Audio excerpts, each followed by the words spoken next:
बिस्मिल्लाहिर्रहमानिर्रहीम।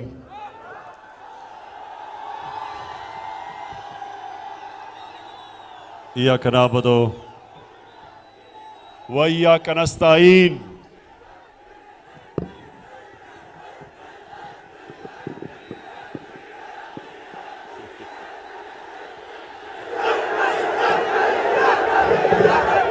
अभी तो तकरीर शुरू ही नहीं मैंने की। सबसे पहले उधर इंतजामिया को मैं कहूंगा कि लोग बाहर खड़े हुए हैं, उनको अंदर आने दे, दरवाजे आपने बंद किए हुए हैं।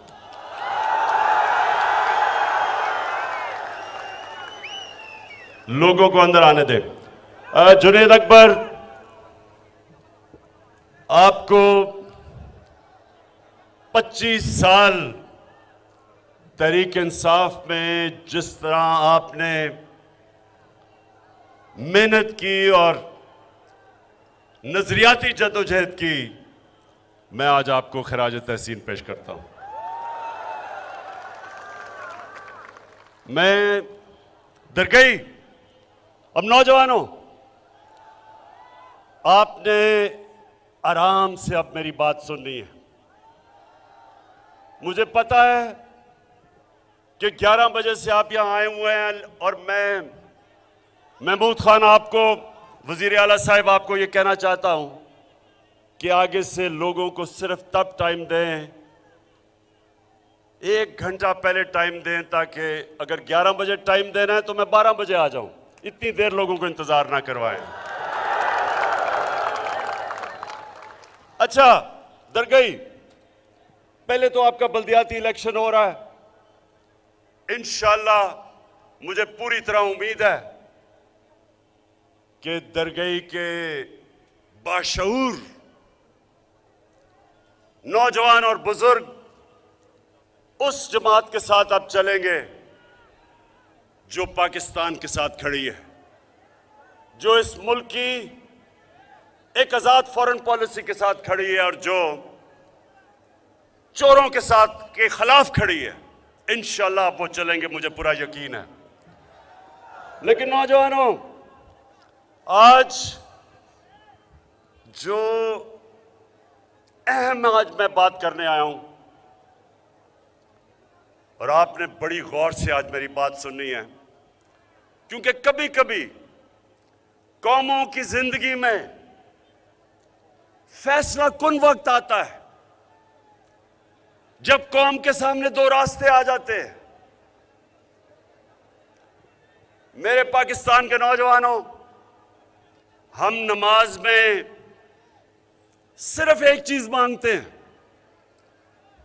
नौजवानों, हम अजान में सिर्फ अल्लाह से एक चीज मांगते हैं कि अल्लाह उनके रास्ते पे लगा जिनको तूने नेमतें बख्शी हैं, उनके रास्ते पे ना लगा जो अपने तबाही के रास्ते पे चले गए। हमारे सामने भी अब 2 रास्ते आ गए हैं। एक तरफ पाकिस्तान के बड़े बड़े नामवर डाकू, वो सब इकट्ठे हो गए हैं।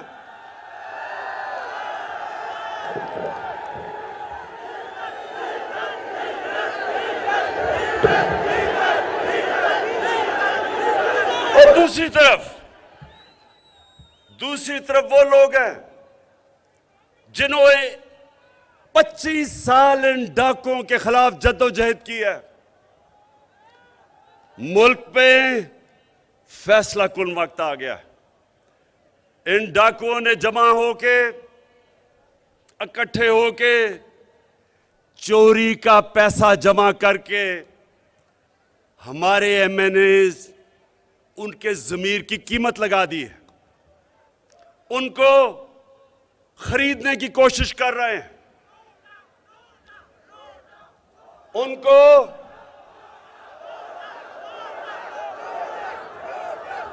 मेरे दरगई के नौजवानों, 1 मिनट सुन ले मेरी बात।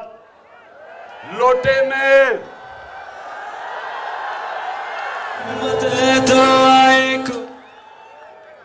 एक लोटे में, फिर से सुन ले, एक होता है लोटा और एक होता है जमीर फरोश जो अपना जमीर बेचता है। इनमें फर्क होता है। जो लोटा होता है ना, वो जिधर इक्तदार होता है उधर उसका मुंह चला जाता है, लेकिन जो जमीर फरोश होता है वो पैसे लेके अपना सौदा करता है, अपने मुल्क का सौदा करता है, अपनी जमहूरियत का सौदा करता है, अपने दीन का सौदा करता है। और उसका दीन जो भी दीन हो, चाहे वो क्रिश्चियन हो, चाहे वो हिंदू हो, कोई भी अल्लाह का दीन आपको इजाजत नहीं देता अपने जमीर को बेचने के लिए। सो ये जो हो रहे हैं इस वक्त, ये लोटे नहीं हो रहे, ये अपने जमीर के सौदे कर रहे हैं सारी कौम के सामने। हमारे मुल्क की अदलिया भी देख रही है, हमारे मुल्क की इलेक्शन कमीशन भी देख रही है, और जो हमारे मुल्क का नौजवान है वो भी देख रहा है। आजकल दरगाह के नौजवानों, आजकल सोशल मीडिया का जमाना है। आजकल बच्चों के अंदर वो शऊर है जो हमारे बड़े बड़े बुजुर्गों में नहीं होता था। आपके मोबाइल फोन के ऊपर वो चीजें अब आपको, वो नॉलेज, वो इंफॉर्मेशन जो आज आपको मिलता है, वो इंसानी तारीख में कभी बच्चों को भी नहीं मिलता था। तो आज सारी कौम के सामने ये सौदा हो रहा है, जमीरों का सौदा हो रहा है, और इसको जमहूरियत का नाम दिया जा रहा है। दरगाह के मेरे नौजवानों और जो भी पाकिस्तान में मेरा यूथ जो इस मुल्क का मुस्तकबिल है वो देख रहा है, मैंने अपनी जिंदगी की 20-25 गर्मियां बरतानिया में गुजारी। जब मैं क्रिकेट खेलता था, पढ़ता था, हमने बरतानिया से ये निजाम लिया है जमहूरियत का। मैंने नौजवानों अपनी सारी 20-25 साल में कभी सुना ही नहीं कि वहां का कोई मेंबर पार्लियामेंट अपने जमीर का सौदा करे। वो मुसलमान नहीं है, लेकिन उनकी अखलाकी कदरें, उनकी मोरालिटी, उनकी अखलाकियात वो इतनी ऊपर है उनके सियासी लोगों में कि कोई तसव्वुर भी नहीं कर सकता अपने आप को बेचने के लिए। कोई तसव्वुर भी नहीं कर सकता कि अपने मुल्क को बेचे, अपनी जमहूरियत को बेचे, क्योंकि वहां उनको पता है कि कोई जगह नहीं मिलेगी माशरे में, उनको उनकी सियासत खत्म हो जाएगी। तो आज मैं सारी अपनी कौम को कहता हूं कि ये वो टाइम आ गया है कि आप फैसला करें, आप किधर खड़े हैं। कुरान की आयत है, दरगाह के नौजवानों, अल्लाह ने कुरान में हमें कहा है अमर बिन मारूफ व नही अनिल मुनकर। क्या मतलब है इसका? क्या मतलब है? मतलब नहीं तो अभी आपको सबको मतलब पता चल जाएगा। इसका मतलब है कि अल्लाह ने हमें हुक्म दिया है कि अच्छाई के साथ खड़े हो और बुराई के खिलाफ खड़े हो। अल्लाह ने हमें ये नहीं कहा कि तुम न्यूट्रल रह जाओ, ना इधर ना उधर। अल्लाह ने हुक्म दिया है अगर आपने अपने माशरे को बचाना है और ऊपर अजीम मुल्क बनाना है तो आपने बदी के खिलाफ खड़े होना है, जहाद लड़नी है। जब खुलेआम सिंध हाउस के अंदर बंद करके एमएनएस को सिंध की पुलिस लाके पहरा दे और बोरियां पैसे की आए और जमहूरियत का जनाजा निकाला जाए तो सारी कौम के ऊपर लाजिम हो जाता है कि वो खड़े हों सच और हक और अच्छाई के साथ, और इस किस्म की सौदाबाजी के खिलाफ अपनी आवाज बुलंद करें। यह अल्लाह का हुक्म है, ये कुरान की आयत है। और जो मुल्कों की मैं नाम ले रहा हूं, जो मुसलमान भी नहीं, नौजवानों, उन मुल्कों के अंदर उनकी अक्सरियत अच्छाई के साथ खड़ी होती है। किसी की जुर्रत नहीं है किसी सियासतदान की कि वो अपने ज़मीर का सौदा करे। तो मैं सबसे पहले, अब नौजवानों आप ये मेरी ज़रा बात सुननी है, मैं आज सबसे पहले नून लीग के लोगों से बात कर रहा हूं। नून लीग वालों, तुमने तो आसिफ जरदारी को 2 दफा जेल में डाला है चोरी पे। तुमने तो अपने दौर पे उसके ऊपर करप्शन के अरबों रुपए के जाली अकाउंट्स, फेक अकाउंट्स के केस बनाए हैं। और पीपल्स पार्टी वालों, आपने तो सारे नवाज शरीफ के ऊपर केस बनाए हुए हैं चोरी के। हुदैबा पेपर मिल का केस तो आपने बनाया उसके ऊपर।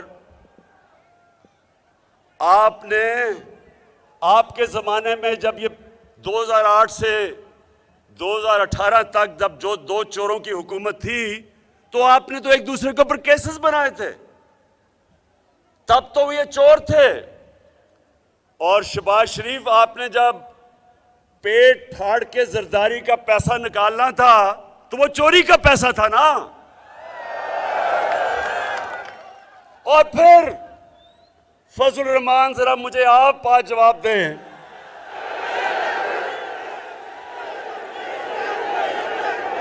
कि फजल रहमान, आपको डीजल का खिताब तो नून लीग ने दिया था।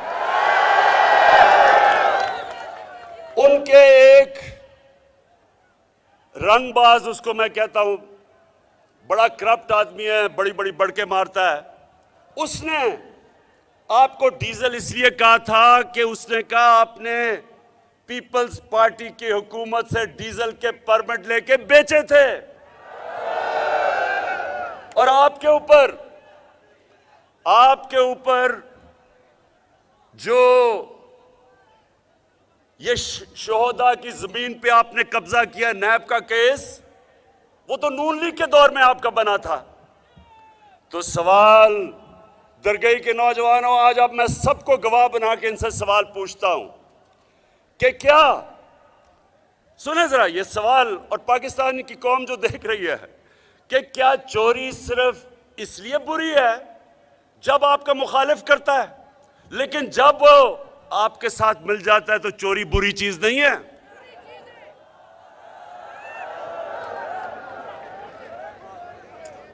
इसका मतलब, अब मैं आप सबको जो अगली बात कहता हूं, इन तीनों जमातों को, ये 3 स्टूजेस को, अभी मैं बताऊंगा 3 स्टूजेस मैं इनको क्यों कहता हूं। मैं इनको ये, अगला मेरा सवाल है कि देखें, माँ बाप का जो दर्जा है वो हमारे दीन में, इस्लाम में बड़ा मुकद्दस है। नौजवानों, हमारा दीन कहता है माँ बाप की इज्जत करो। ये क्यों कहता है? इसके पीछे फलसफा है। वो क्या फलसफा है?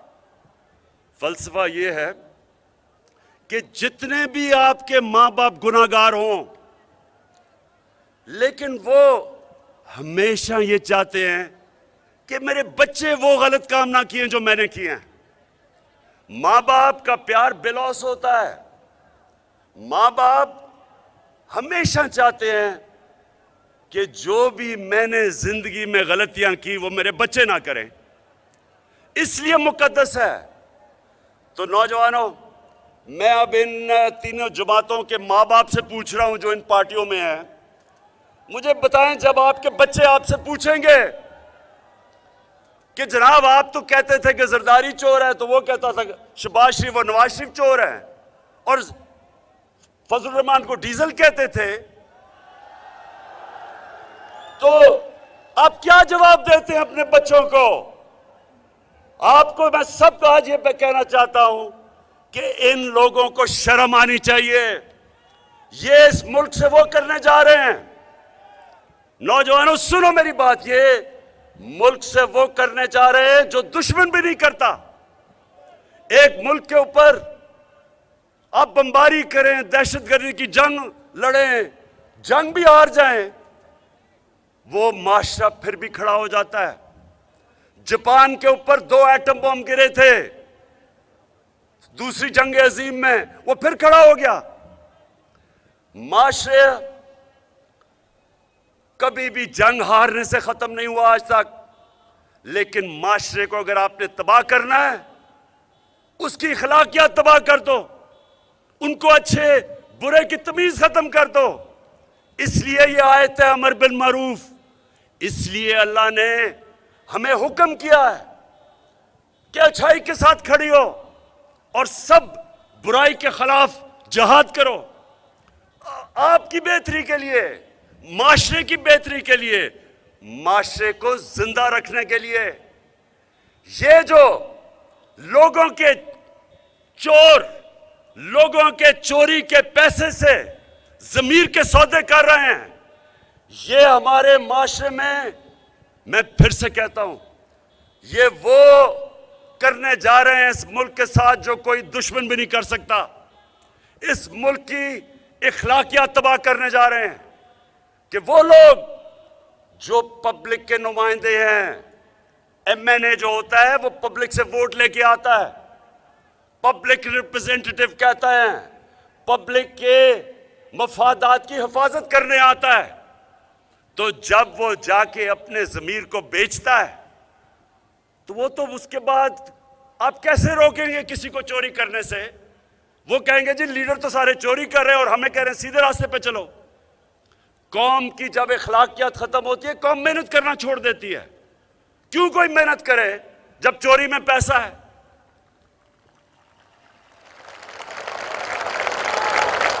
चलो चलो इमरान के साथ, चलो चलो इमरान के साथ, चलो चलो। मैं अब आज दरगई आपके सामने अपने जो एमएनएज जिनको ये करोड़ों रुपए दे के, रिश्वत दे के खरीदने की कोशिश कर रहे हैं, मैं अब उनसे मुखातिब हूं। देखो, मेरे जो गलती कर बैठे एमएनएज, देखें, एक पार्टी का सरबरा आपकी बाप की तरह होता है।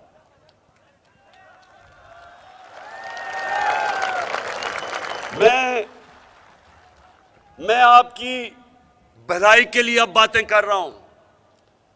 मेरी बड़ी गौर से बात सुनो। देखें, ये वो दिन चले गए छांगा मांगा के, जब इन्होंने भेड़ बकरियों की तरह एमपीज नून लीग ने छांगा मांगा रेस्ट हाउस में और पीपल्स पार्टी ने मरी। वो दिन चले गए हैं। तब तो आप दोनों करप्ट थे, तो लोगों, तब तो आपने अभी करप्शन में इतना नाम नहीं कमाया था, तो लोगों ने तो यह समझा कि इक्तदार की वजह की जंग चल रही है। ये पाकिस्तान वो पाकिस्तान है जिसमें लोगों में शऊर आ चुका है। सोशल मीडिया का जमाना, मैं फिर से बता रहा हूं, आपके बच्चे बच्चे को आपके नाम पता चल गए हैं। आपको सबको पता चल गया है कि आपने अगर पार्टी को छोड़ा तो सिर्फ और सिर्फ आप पैसे लेके छोड़ेंगे। आप जितना मर्जी कहेंगे जी मेरी ज़मीर जाग गया है और मैंने फैसला किया इन चोरों के साथ मिलने का, लोग आपकी बात नहीं मानेंगे। आप जितना भी कहेंगे जी इमरान खान बड़ा बुरा आदमी है, होगा बड़ा बुरा, लेकिन लोग आपकी बात नहीं मानेंगे। लोग सब समझेंगे कि अब आपने अपने आप को बेचा है। दरगई के लोगों, नौजवानों, आप मुझे यह बताएं, हाथ खड़ा करके, अभी नहीं मैं बताऊंगा। आप मुझे यह बताएं कि क्या आप ये सब समझते हैं कि इन्होंने, अगर हमारा कोई भी आदमी इनके लिए वोट डालेगा, ये सिर्फ और सिर्फ इनसे पैसे लेके अपना जमीर बेच के वोट डालेगा। अगर आप समझते हैं तो हाथ खड़ा कर दें। ये जरा एक मिनट फिर से हाथ, जरा कैमरा दिखाना कि ये लोग, ये सारा पाकिस्तान यही समझेगा। सारे पाकिस्तान में मेरे एमएनएज, मेरी सुन लें मेरी बात आज, सारे पाकिस्तान ये समझता है, आप जो मर्जी उनको कह लें, सारा पाकिस्तान ये समझेगा कि आपने अपना ज़मीर बेचा है।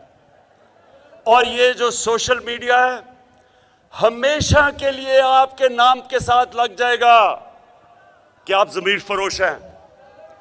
आपके लिए शादियों में जाना मुश्किल हो जाएगा, आपके बच्चों से लोग शादियां नहीं करेंगे, स्कूल के अंदर आपके बच्चों से बुरा भला का मजाक करेंगे, बुरा भला कहेंगे। आप हमेशा के लिए आप अपना मुस्तकबिल ये पैसे लेके तबाह कर देंगे। आपकी जिंदगी में जिल्लत होगी। लोग बाशऊर हैं। आप ये छांगा मांगा के दिन चले गए हैं। लोगों ने आपको माफ नहीं करना, क्योंकि लोग ये जो थ्री स्टूजेस हैं इनकी शक्लें जानते हैं 35 सालों से। ये 35 सालों से चोरी कर रहे हैं। इन तीनों के ऊपर नैब के अंदर अरबों रुपए के करप्शन के केसेस हैं। आप जो मर्जी कर दे, उल्टा लटक जाए, लोगों ने कहना है कि ये अपने जमीर बेच के गए हैं वहां। क्यों? मुझे बताएं कि आप क्या समझते हैं। आप बताएं, हाथ खड़े करके बताएं कि आप क्या समझते हैं। सारी कौम आज ये समझती है, सारी कौम के ऊपर से पर्दा उठ चुका है। किसी को आप पागल नहीं बना सकते। तो इसलिए मेरे जो एमएनएज गलती कर बैठे हैं, आज मैं आपको पैगाम दे रहा हूं कि मैं आपको माफ कर दूंगा, वापस आ जाए। साफ चली शफाफ चली, तहरीके इंसाफ चली, एक दूजे का थामो। हम सबसे गलतियां हो जाती हैं। अल्लाह रहमान और रहीम है, माफ करने वाला है। मैं क्या चीज हूं? मैं तो जिस तरह का बाप की तरह हूं। बाप अपने बच्चों की गलतियां माफ कर देता है। लेकिन फिर से आखिरी में बात कहूंगा, खुदा के वास्ते, अपने बच्चों के मुस्तकबिल के वास्ते ये गलती ना करना, ये गलती ना करना। मुझे लोगों ने कहा कि इमरान खान, ये सुने, मुझे लोगों ने कहा, उन्होंने ये कहा कि देखें, वो तो उनके पास सिंध की हुकूमत है, वो तो सिंध की हुकूमत का पैसा इस्तेमाल कर रहे हैं, तो आपके पास तो पंजाब, पख्तूनख्वा, आज़ाद कश्मीर और गिलगित बल्तिस्तान है। आपके पास तो बहुत ज़्यादा पैसा है, आप इनको खरीद के वापस ले आए। मैंने अपने लोगों को कहा जिन्होंने मुझे ये तजवीज़ दी, मैंने कहा सबसे पहले मैं अल्लाह को जवाब दूं, मुझे अपनी आखिरत की फिक्र है।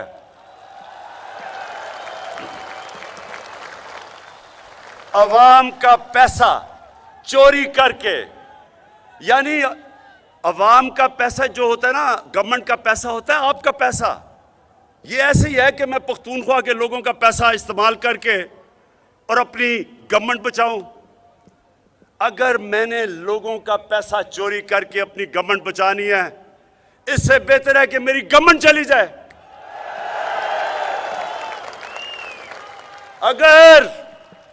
अगर मैंने अपने ज़मीर का सौदा करके रिश्वत देनी है एमएनएस को, मैं लानत भेजता हूं ऐसी हुकूमत को। और ये दरगई, जरा ये सुने,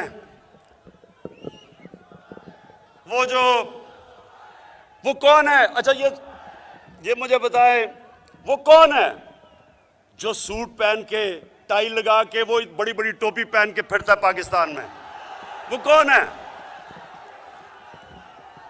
ये वो है? नहीं, ये डीजल नहीं है,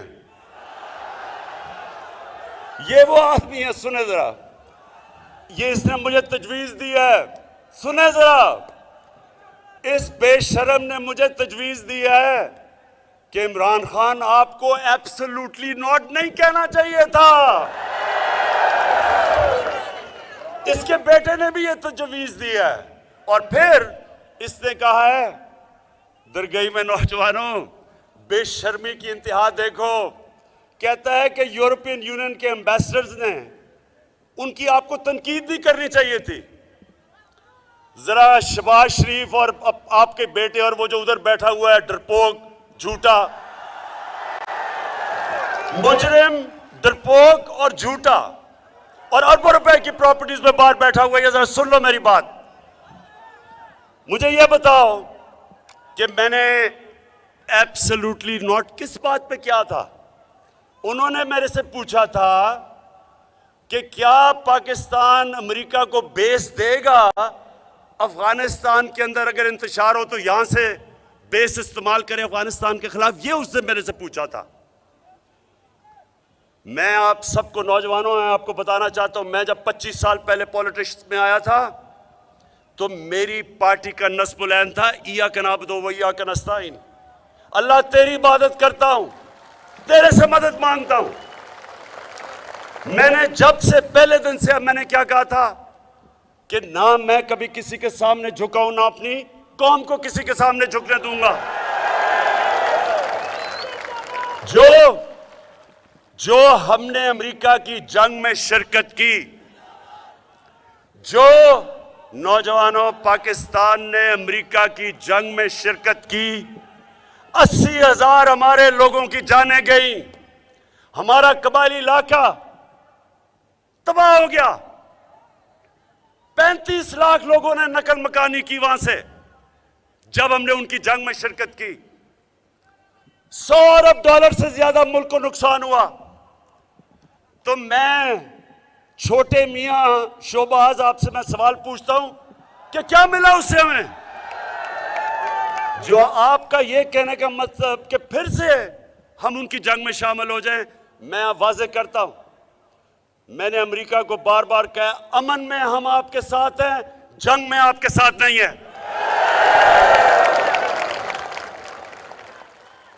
तो मुझे जो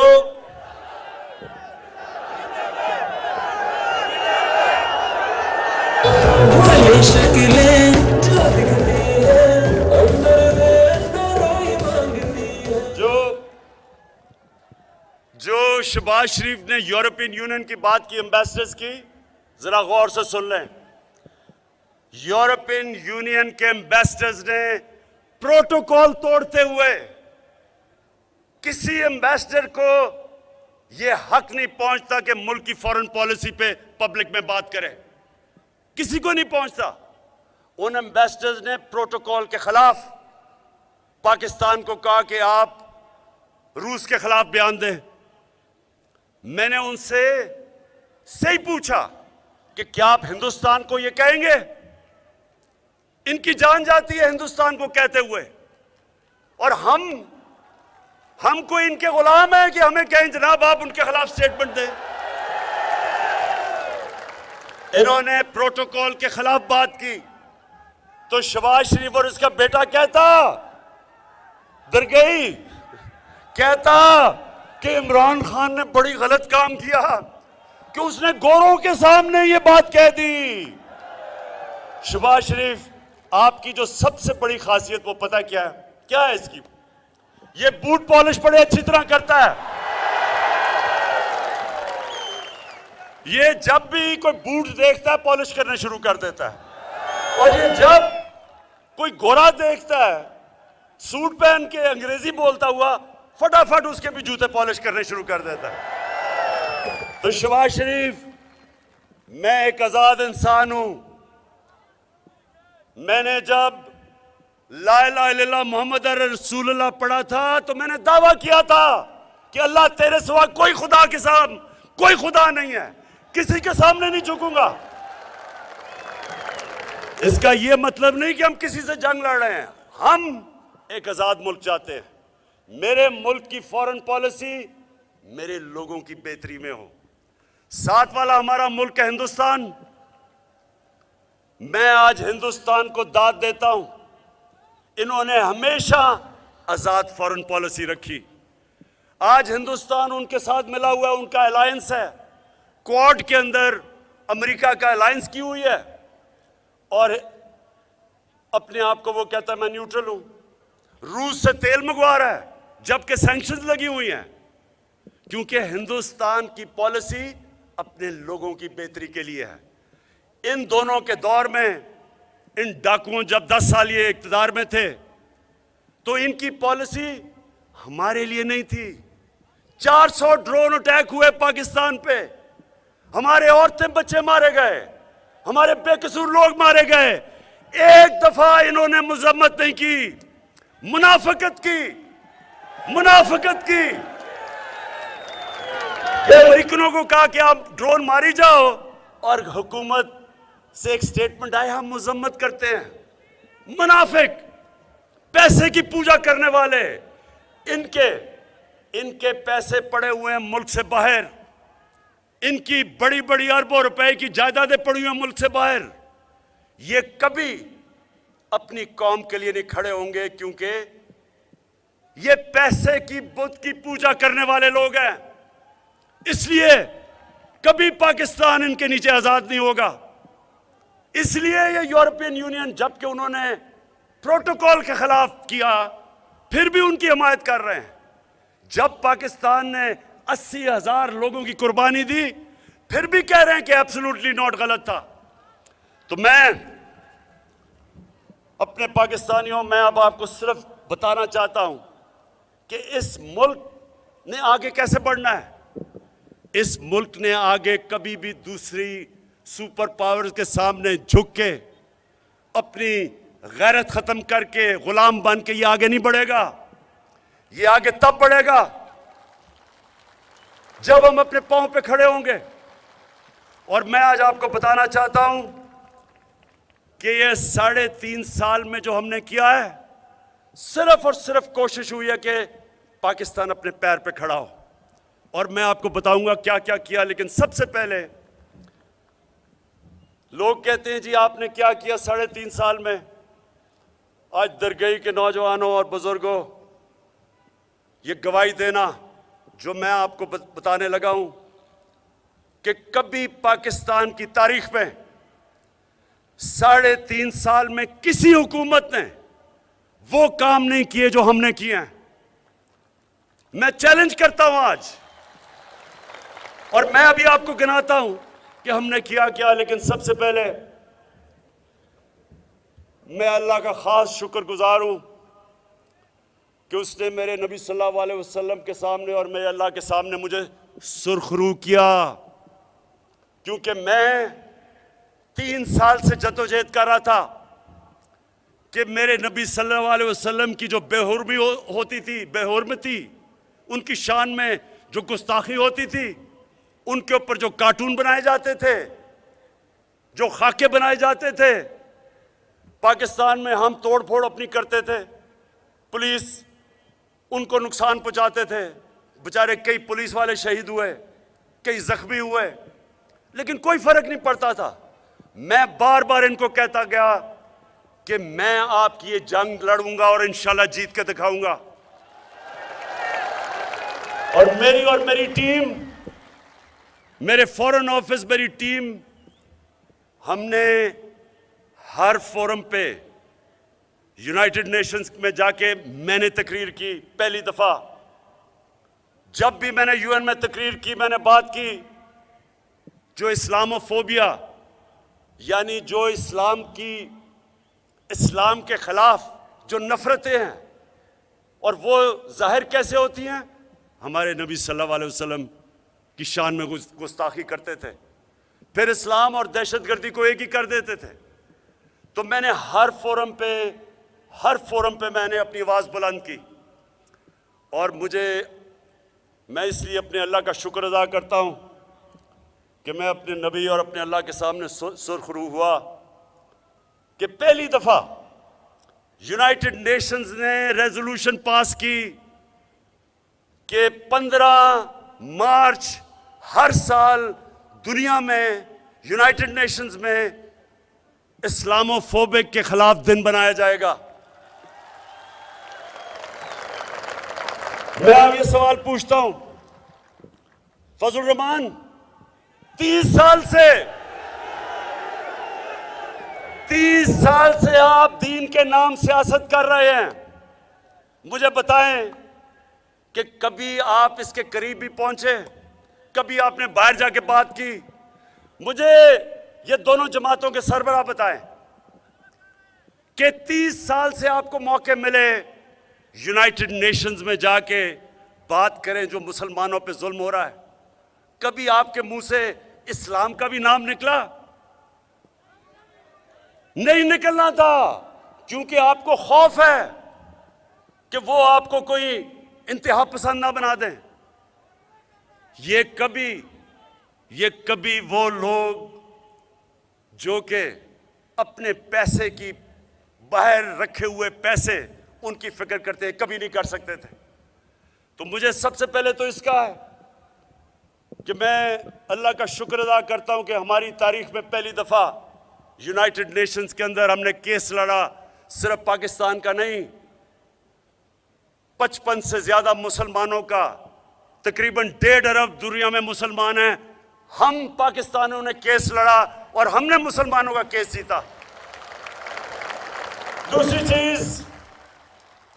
दूसरी चीज कोरोना सारी दुनिया में आया, सबसे बड़ा, एक सदी में सबसे बड़ा दुनिया का बुरान था। मेरे पाकिस्तानियों, आज दुनिया मानती है कि जिस तरह पाकिस्तान ने अपने लोगों को और अपनी माइशत को जिस तरह हमने कोरोना से बचाया, दुनिया अब हमारी मिसाल देती है। दुनिया में 3 मुल्कों में सबसे बेहतर हमारी पॉलिसीज थी। अब मैं सिर्फ आपको बताना चाहता हूं कि पाकिस्तान अपने पैर पे कैसे खड़ा हो रहा है। पाकिस्तान तब अपने पैर पे खड़ा होगा जब हमारी आमदनी बढ़ेगी, हम अपने खर्चों को खुद अपनी आमदनी से पूरा कर सकेंगे, हमें कर्जे मांगने की जरूरत नहीं पड़ेगी। तो उस रास्ते पे 3.5 साल में आपका मुल्क निकल चुका है।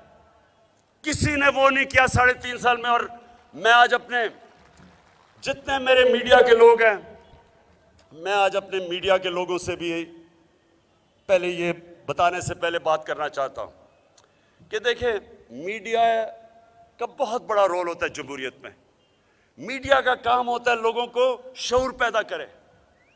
अमर बिल मारूफ सबसे ज्यादा जरूरत और जिम्मेदारी मीडिया की होती है कि अच्छाई के साथ खड़े हों और बुराई के खिलाफ अपनी आवाज बुलंद करें। मुझे अफसोस से कहना पड़ता है कि मीडिया में कई मीडिया हाउसेस के ऊपर पैसा चल रहा है और कईयों के ऊपर बाहर से पैसा चल रहा है। और मैं आप पाकिस्तानी अवाम पे छोड़ दूंगा कि खुद जब आप ये मीडिया को देखेंगे तो ये वो डाकुओं के साथ खड़े हुए हैं जो जमहूरियत का जनाजा निकाल रहे हैं। क्या ये है कोई बाहर की कुव्वत अगर गिराना चाहे पाकिस्तान में तो कितना आसान है, 20 लोगों के जमीन खरीद ले, गवर्नमेंट गिर गई। तो ये मीडिया में आपसे सवाल पूछता हूं कि वो जो लोग इनके साथ खड़े हैं, इन चोरों के साथ, आप ये समझ जाएं कि कौम आपको देख रही है।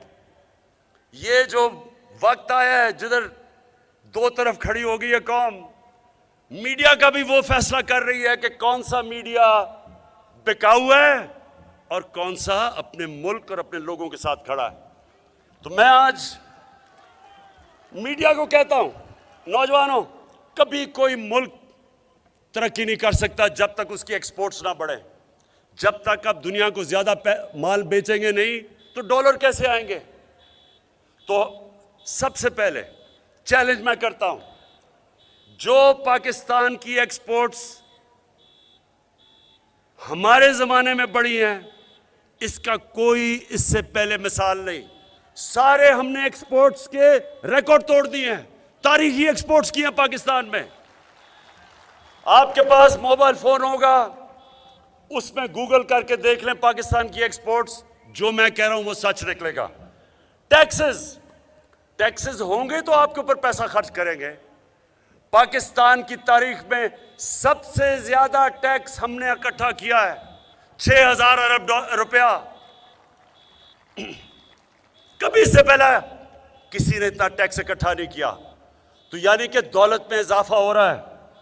फिर बाहर से जो डॉलर्स हमें भेजते हैं हमारे बैरून मुल्क पाकिस्तानी, इस मुल्क की तारीख में कभी इतना ज्यादा पैसा डॉलर्स बाहर से पाकिस्तान में नहीं आए जो अब आए हैं। Remittance record. फिर सुनते जाएं, ज़राई इस्लाहत हमने की। आज 5 बड़ी जो फसलें हैं पाकिस्तान ने सारे रिकॉर्ड तोड़ दिए हैं। गंदम सबसे ज्यादा रिकॉर्ड, चावल रिकॉर्ड, गन्ना रिकॉर्ड, मकई रिकॉर्ड, आलू रिकॉर्ड, सबसे ज्यादा हमने फसलें की। ये भी अपने मोबाइल पे चेक कर लें। फिर जो नौजवानों आपका मुस्तकबिल है आईटी में, इंफॉर्मेशन टेक्नोलॉजी में, आज पाकिस्तान में सबसे ज्यादा हमने अपनी आईटी की एक्सपोर्ट्स 75% बढ़वाई हैं 2 सालों में। और इंशाल्लाह जो टेक्नोलॉजी जोन्स बनाई हैं, ये मुल्क सबसे आगे निकल जाएगा क्योंकि हमारे पास नौजवान आबादी है। फिर कंस्ट्रक्शन, पाकिस्तान की तारीख में जो हमने कंस्ट्रक्शन में पैसा दिया है, जो उनकी मदद की है, जो सब्सिडी दी है, जो इंसेंटिव्स, वो कभी पहले नहीं था। उसकी वजह से 1500 अरब रुपए का कंस्ट्रक्शन के अंदर पैसा आया। उसकी वजह से 30 फैक्ट्रियां चलनी शुरू हुई। हमने कंस्ट्रक्शन के साथ साथ बैंकों के साथ मिलकर पहली दफा पाकिस्तान की तारीख में वो लोग जो तनख्वाहदार थे, जो कभी अपना घर नहीं बना सकते थे, पहली दफा पाकिस्तान के बैंक का पैसे दे रहे हैं आम लोगों को, विल्डर को, किसान को, मजदूर को, तनख्वाहदार तबके को, क्योंकि हुकूमत सब्सिडी दे रही है 30 अरब की। 50 अरब रुपए के अब तक कर्जे दे चुके हैं आम लोगों के लिए। फिर देखें, पाकिस्तान की तारीख में पहली दफा इस्लामाबाद के बाद नया शहर बन रहा है, रावी सिटी। इससे हमारा एक तो लाहौर बचेगा, दरिया रावी बचेगा, लाहौर में पानी ऊपर आएगा क्योंकि ब्राजेस बनेंगे, सीवरेज ट्रीटमेंट प्लांट बनाएंगे। एक नया मॉडर्न शहर बना रहे हैं लाहौर को बचाने के लिए। ये कभी किसी ने पहले नहीं किया। सेंट्रल बिजनेस डिस्ट्रिक्ट एक लाहौर में हमने शुरू किया है। वॉल्टन एयरपोर्ट जो बिल्कुल जिसको कहते हैं डेड कैपिटल था, आज वहां एक नया बिजनेस डिस्ट्रिक्ट बन रही है दुबई की तर्ज पे, जिससे नौकरियां बनेंगी और लाहौर मॉडर्न लाहौर बनने जा रहा है। नाला लई प्रोजेक्ट पिंडी को आगे बढ़ाने के लिए, मॉडर्न सिटी बनाने के लिए अगले 2 हफ्ते में नाला लई प्रोजेक्ट अनाउंस करूंगा। उसके बाद नौजवानों ये सुनते जाएं, इंडस्ट्री, मुल्क की दौलत तब बढ़ती है जब इंडस्ट्री बढ़ती है। पहली दफा पाकिस्तान में इंडस्ट्रियल प्रोडक्शन बढ़नी शुरू हुई है। अभी लार्ज स्केल मैन्युफैक्चरिंग इंडस्ट्री में नजर आया है कि हर मुश्किलों के बावजूद पाकिस्तान की इंडस्ट्री तेजी से बढ़ रही है, जिसका मतलब टैक्स बढ़ेंगे, जिसका मतलब नौकरियां आएंगी, जिसका मतलब मुल्क की दौलत में इजाफा होगा। तो ये इसके साथ साथ मैं जो आपको एक सबसे जबरदस्त आज खबर देना चाहता हूं, ये जरा सुने आप। खबर यह है कि 11 सालों से पाकिस्तान के ऊपर एक जुर्माना हुआ था। रेकोडिक एक ऐसी चीज थी कि उसमें पाकिस्तान ने जो हमारा इख्तिलाफ हुए, इंटरनेशनली पाकिस्तान के ऊपर 6 अरब डॉलर का जुर्माना हुआ और इंटरेस्ट लग गया। अगर हम आज में आने से पहले साइन करके आए उनके साथ मुआहदा, अगर मैं ये ना करता तो सुन लें जरा आप, 2000 अरब रुपए का इस मुल्क को हर्जाना देना पड़ना था। 2000 अरब। सोचे पख्तूनख्वा का जो सारा डेवलपमेंट एक्सपेंडिचर कितना है महमूद खान? 200 अरब सारा आपका साल का डेवलपमेंट एक्सपेंडिचर है। 2000 अरब का पाकिस्तान के ऊपर हर्जाना था, हमारा दिवालिया निकल जाना था। 3 साल हमने उनसे बातचीत की और मुझे बड़े फख्र से कहना पड़ता है, आपको अच्छी खबर दे रहा हूं कि आज हमने मुआहिदा किया। इससे क्या होगा? पहले तो 2000 अरब रुपए की तलवार चली गई। दूसरा, वो अब आके पाकिस्तान में 9 अरब डॉलर की इन्वेस्टमेंट करने आ रहे हैं, जो इस मुल्क की तारीख की सबसे बड़ी इन्वेस्टमेंट है।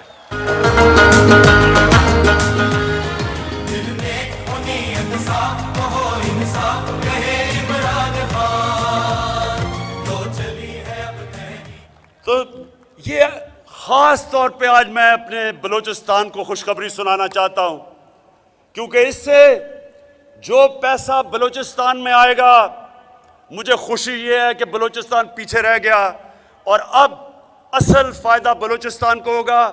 पाकिस्तान को ये फायदा होगा कि हमें डॉलर्स आएंगे और जो हमें हमेशा IMF के पास जाना पड़ता है क्योंकि डॉलर्स कम हो जाते हैं, इंशाल्लाह अपने पैर पे खड़े होने के लिए ये बहुत बड़ा कदम आज लिया गया है।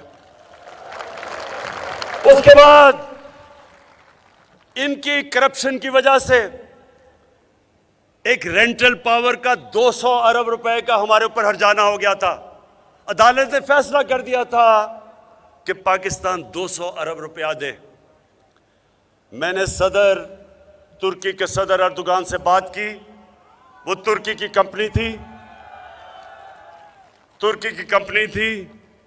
सदर अर्दोगान से बात की और हमने बैठ के 200 अरब रुपए का जो अदालत ने हमारे ऊपर फैसला कर दिया था, 200 अरब रुपए माफ करवाए, मुल्क को बचाए।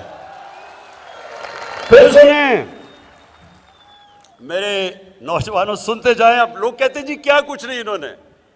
मैं तो भी थोड़ी सी आपको चीजें कर रहा हूं क्योंकि आप बड़ी देर के खड़े हुए हैं।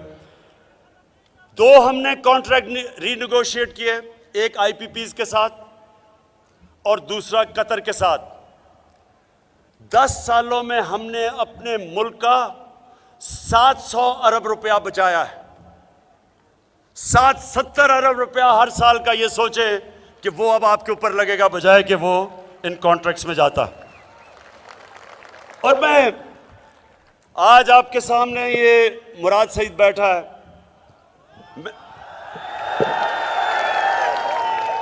मैं इसको आज आप सबके सामने खराज तहसील पेश करना चाहता हूं। और मैं ये चाहता हूं कि मेरे जो सहाफ़ी हमारे ज़बरदस्त हैं पाकिस्तान में, ज़रा ये गौर से मेरी अब बात सुने। फ़र्क क्या होता है कि जब एक हुकूमत, एक ईमानदार हुकूमत आती है और जो करप्ट हुकूमत होती है, फ़र्क क्या उसमें होता है? आप और मैं अपने सहाफ़ियों को भी कहूँगा कि NHA की वेबसाइट पे चले जाए। आपको एक बहुत बड़ा धचका लगेगा कि जो 2013 में NHA ने सड़कों के ऊपर कॉन्ट्रैक्ट दिए थे, जो 2021 में हमारी हुकूमत ने कॉन्ट्रैक्ट दिए हैं। अब सोच लें कि 2013 और 2021 में कितनी महंगाई हुई है, तो हमारा तो बहुत महंगे होने चाहिए थे। आपको हैरत होगी कि जो कॉन्ट्रैक्ट 2021 में तहरीक इंसाफ की हुकूमत में साइन हुए, कितना फर्क था? यानी 1 किलोमीटर के ऊपर पता चला है कि 2021 में 24 करोड़ रुपया फी किलोमीटर कम हुआ है 21 में। और इसका जरा आप सोच ले। देखें नौजवानों, मैंने 25 साल पहले करप्शन के खिलाफ जंग शुरू की थी। वो क्यों की थी? अब ये समझ लें, सिर्फ NHA के अंदर हमने कैलकुलेट किया है, और कोई भी चेक करना चाहता तो रेट्स लगी हुई हैं NHA की वेबसाइट पे, चेक कर लें। इन्होंने सिर्फ 2013 से लेकर 2018 तक सिर्फ सड़कों के ऊपर 1000 अरब रुपया चोरी किया है। 1000 अरब रुपया जो इन्होंने 2013 में सड़कों के रेट दिए थे, वो 2021 में महंगाई के बावजूद हमने कम रेट्स दिए हैं। उसमें अगर फर्क निकालें 1000 अरब रुपए का फर्क है। यह होता है जब एक ईमानदार हुकूमत आती है, अवाम के पैसे बचाती है, अवाम के लिए काम करती है। और उसकी वजह से जितनी इन्होंने 3.5 साल में सड़कें बनाई थी, उससे दुगनी सड़कें हमने बनाई हैं, क्योंकि हमने सस्ती सड़कें बनाई हैं। पैसा हमारे पास बच गया, अवाम का पैसा था, अवाम पे लगा है। और फिर अब बिजली, एक मिनट जरा ये गौर से सुने, सारी दुनिया में तेल की कीमत ऊपर चली गई, पेट्रोल और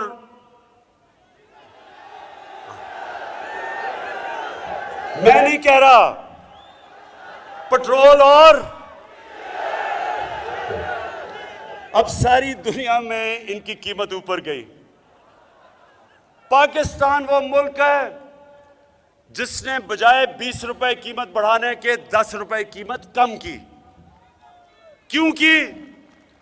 क्योंकि जो हमने ज्यादा टैक्स से पैसा इकट्ठा किया, हमने उससे इस्तेमाल किया अपने अवाम को बोझ कम करने के लिए। आज आप हैरान होंगे, दुबई में जिधर उनकी जमीन से तेल निकलता है, आज पाकिस्तान में जो पेट्रोल है वो दुबई से सस्ता है। हमारा आज जो पेट्रोल है हिंदुस्तान में 70 रुपए ज्यादा महंगा है लीटर, बर्तानिया में 150 रुपए ज्यादा महंगा है। आज पाकिस्तान में 150 रुपए का लीटर है, क्योंकि गवर्नमेंट सब्सिडी कर रही है। हमने टैक्स से पैसा इकट्ठा करके 5 रुपए यूनिट बिजली आपकी कम की है और 10 रुपए पेट्रोल और फजल रहमान को कम किया। अच्छा अब आ जाए, मेरा चैलेंज है, मैं खत्म करने लगा हूं। अब मैं सुने जरा सुने नौजवानों, थोड़ा मुझे पता 11 बजे के बैठे हुए हैं, सुने जरा। मेरा कोशिश ये थी कि मैं पाकिस्तान को मदीना के रियासत के उसूलों पे खड़ा करूं। फलाई रियासत 25 साल पहले मैंने जब पार्टी शुरू की थी, मैंने कहा था कि इस्लामी फलाई रियासत जो कि मदीना के तर्ज पे थी। आज मेरा दावा है कि इस मुल्क की तारीख में किसी ने अवाम के लिए वो काम नहीं किए जो हमारी हुकूमत ने किए। सबसे पहला हेल्थ कार्ड। हमारे जो ये हुक्मरान थे, ये जब मुंह उठाए तो चले जाते थे बाहर, चेकअप करवाने के लिए तो बाहर, इलाज बाहर, सारा टब्बर बाहर। हमने आज वो काम किया है जो इन लोगों को कभी पता ही नहीं चल सकता। तो इन्हें तो पता ही नहीं कि पाकिस्तान में अस्पतालों का क्या हाल है। पहली दफा, और ये दुनिया में शायद ही किसी मुल्क में हो, हर खानदान को, जो सूबे हमारे साथ हैं, हर खानदान को 10 लाख रुपए की हेल्थ इंश्योरेंस। लेकिन सिर्फ 10 लाख रुपए की हेल्थ इंश्योरेंस नहीं है, किसी भी नौजवानों किसी भी अस्पताल में जाके अपना इलाज करवा सकते हैं। कभी हमारे मजदूरों ने, किसानों ने, कभी गरीब खानदान ने सोचा था कि महंगे से प्राइवेट हॉस्पिटल में जाके उनका इलाज होगा? आज हो रहा है। आज प्राइवेट अस्पताल में जा रहे हैं हमारे गरीब लोग, क्योंकि पहली दफा इस मुल्क की तारीख में हेल्थ इंश्योरेंस आई है।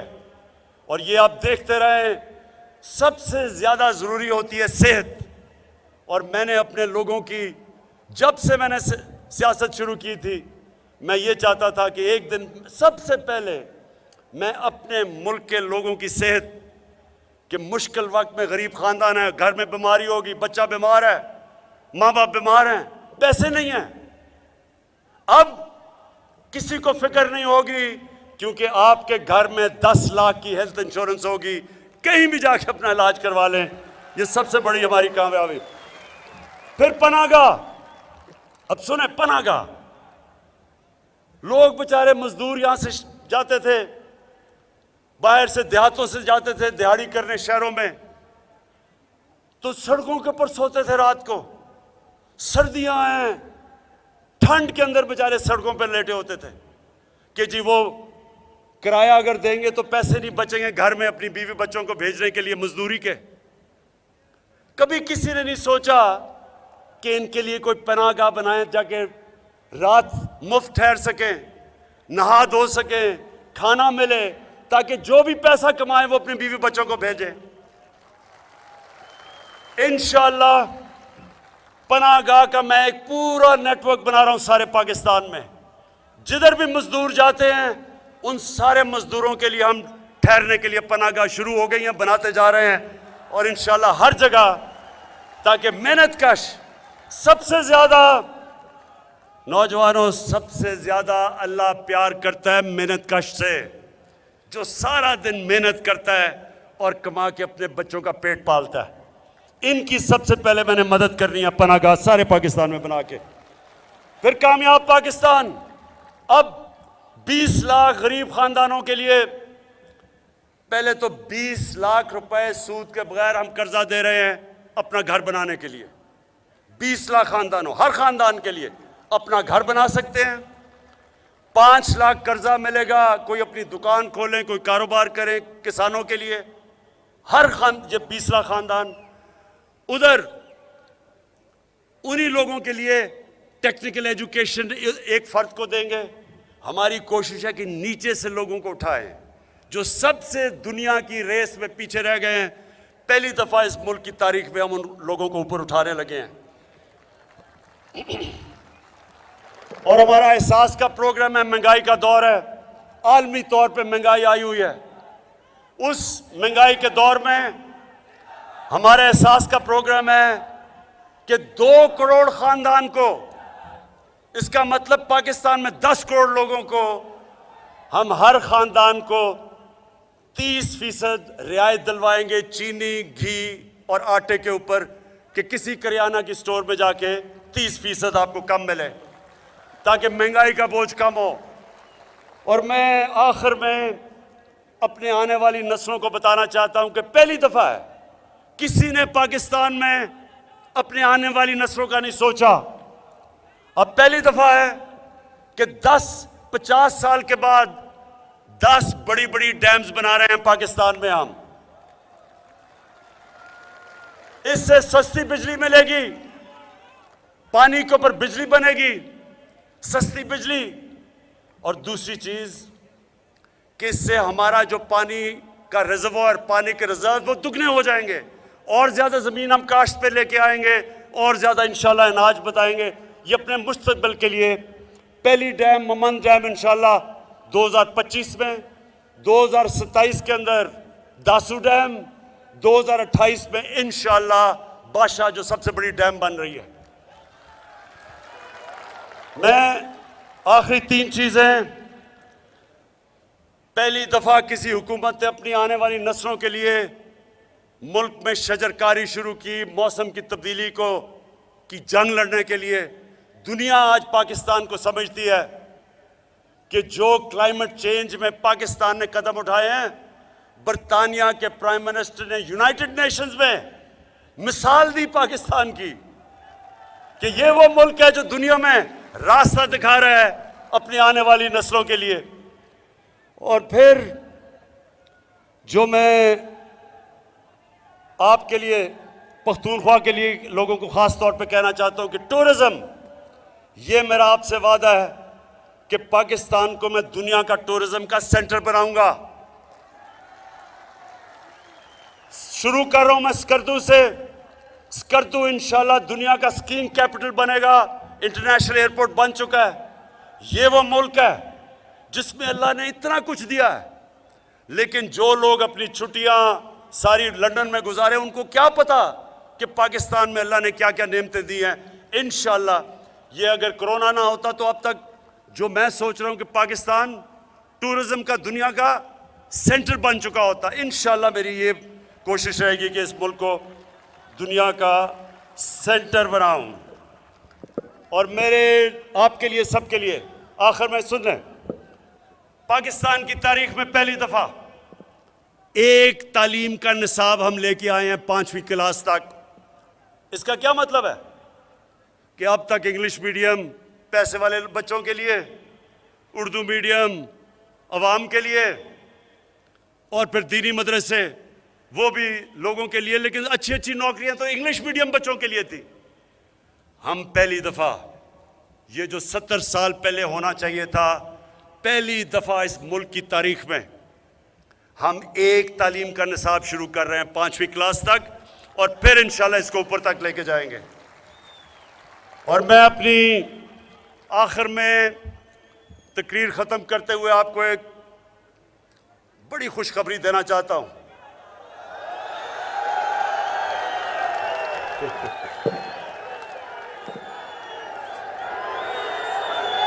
खुशखबरी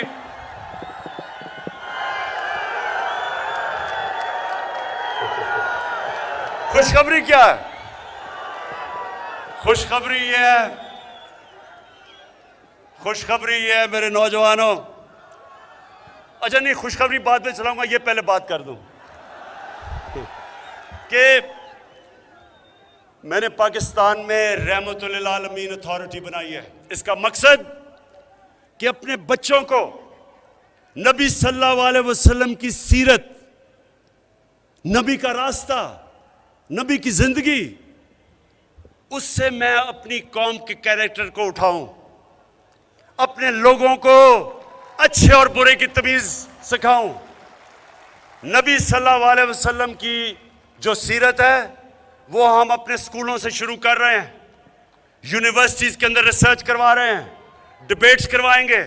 मैं सिर्फ एक चीज चाहता हूं कि मेरे मुल्क के नौजवानों को पता हो कि दुनिया का सबसे अजीम लीडर नबी सल्लल्लाहु अलैहि वसल्लम, उसने कैसे इंसानों को तब्दील किया था, उसने कैसे मदीना में इंसानों के कैरेक्टर बदले थे, उसने कैसे इंसानों को तब्दील करके दुनिया की इमामत करवाई थी, उसने कैसे छोटे से लोगों को अजीम लोग बना दिया, उसने कैसे, जो मौलाना रूमी कहते हैं, मौलाना रूमी कहता है नौजवानों, कहता है अल्लाह इंसानों को कहता है कि मैंने तो तुम्हें पर दिए थे, तो क्यों चूंटियों की तरह जमीन पे रेंग रहे हो। नबी सल्लल्लाहु अलैहि वसल्लम ने इंसानों को पर दे के अजीम कौम बनाया था। ये मेरा मकसद है। ये 70 साल पहले रहमतुल्लाह आलमीन अथॉरिटी बननी चाहिए थी, जो हमने अब बनाई है, और इंशाल्लाह तरबियत करेंगे अजीम कौम बनाने के लिए। तो जो मैं आपको खुशखबरी ये सुना रहा हूं